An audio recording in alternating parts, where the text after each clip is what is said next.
നമസ്കാരം. Welcome to Geetha's Bhaktigeetham. വന്ദേ one ശ്ലോകം ശ്രീമദ് മഹാഭാഗവതം. ഇന്ന് 949 ദിവസം. പ്രഥമസ്കന്ധത്തിലെ 11-ാമത്തെ അധ്യായത്തിലെ 32-ാമത്തെ ശ്ലോകം.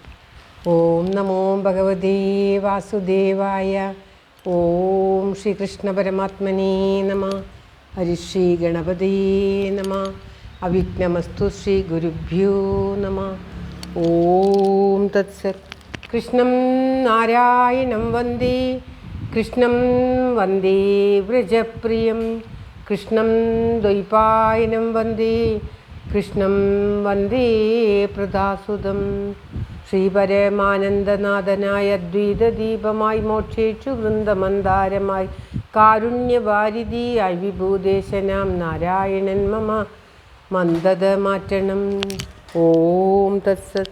ശ്രീമദ് മഹാഭാഗവതം പ്രഥമസ്കന്ധത്തിലെ 11-ാമത്തെ അധ്യായത്തിലെ 32-ാമത്തെ ശ്ലോകം. തമാത്മജേ ദൃഷ്ടി ബിരന്തരാത്മന ദുരന്തഭാവാ പരിരേഭിരേപതി നിരുദ്ധമപ്യാശ്രവദം നേത്രയോ വിലജ്ജതീനാം ഭൃഗുവൈദ്യവൈക്ലവാത്. ഓം തത്സത്. തമാത്മജേ ദൃഷ്ടിബിരനന്തരാത്മന ദുരന്തഭാവാ പരിരേഭിരേപതിം നിരുദ്ധമപ്യാശ്രവദംബുനേത്രയോ വിലജ്ജതീനാം ഭൃഗുവൈദ്യവൈക്ലവാത്. ഓം തത്സത്. പദം പിരിക്കേണ്ടത് തമാത്മജേ, തം ആത്മജേ, ദൃഷ്ടി അഭിരന്തം ആത്മന,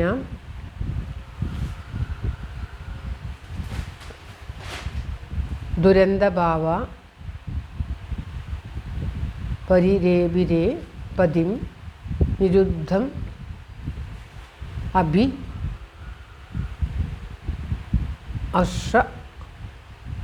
അശ്രവത് അംബു നേത്രയോ വിലജ്ജതീനാം ഭൃഗുവര്യ വൈക്ലവാത്. അതായത്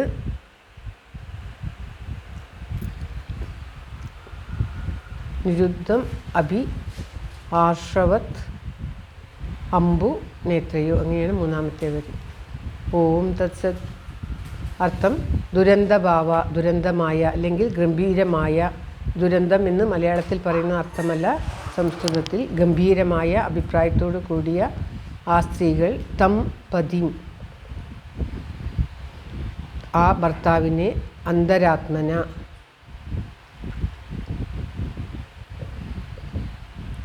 ഹൃദയം കൊണ്ടും, ദൃഷ്ടിബി കണ്ണുകൾ കൊണ്ടും, ആത്മജെ പുത്രന്മാരെ കൊണ്ടും, പരിരേഭിരേ ആലിംഗനം ചെയ്തു, ഭൃഗുവര്യ ഭൃഗുശ്രേഷ്ഠ, സൗനകാദിമുനികളെയാണ് വിളിക്കുന്നത് മുനിശ്രേഷ്ഠ, വൈക്ലവാത് പാരവശ്യം ഹേതുവായിട്ട്, വൈക്ലവ്യം നിമിത്തം, വിലജ്ജതീനാം ലജ്ജയോടു കൂടിയ അവരുടെ, നേത്രയോ കണ്ണുകളിൽ നിന്നും, നിരുദ്ധം അഭി നിരുദ്ധമപ്യ എന്നുള്ള നിരുദ്ധം അഭി തടഞ്ഞു നിർത്തിയെങ്കിലും, അംബു ജലം, ആശ്രവത് അല്പം ഒഴുകി. അതായത് ഈ ഭഗവാന്റെ 16,108 ഭാര്യമാരും അല്ലയോ ശൗനകമുനെ, ഗംഭീരമായ അഭിപ്രായത്തോടു കൂടിയ ആ 16,108 ഭാര്യമാരും ശ്രീകൃഷ്ണനെ കാണാതിരുന്ന സമയം അവരുടെ മനസ്സുകൊണ്ടും, ദൂരത്തെത്തിയപ്പോൾ കണ്ണുകൊണ്ടും, സമീപത്ത് വന്നപ്പോൾ മക്കളെ മടിയിലിരുത്തി ആലിംഗനം ചെയ്യുന്ന അഭിനയത്താലും ഭർത്താവായ ആ ഭഗവാനെ ആലിംഗനം ചെയ്തു. പിരിഞ്ഞിരുന്ന കാലത്തെ അവസ്ഥയോട് ഓർത്തിട്ടുണ്ടായ പാരവശ്യത്താൽ കണ്ണുകളിൽ നിറഞ്ഞ വെള്ളത്തെ പുറമേ വീഴ്ത്താൻ ശ്രമിച്ചെങ്കിലും കുറേശ്ശെയായിട്ട് അത് വെളിയിലേക്ക് ഒഴുകി. ഇത്ര ധൈര്യമില്ലായ്മ തങ്ങളെ ബാധിച്ചുവല്ലോ എന്നോർത്ത് അവർ ലജ്ജിക്കുകയും ചെയ്തു.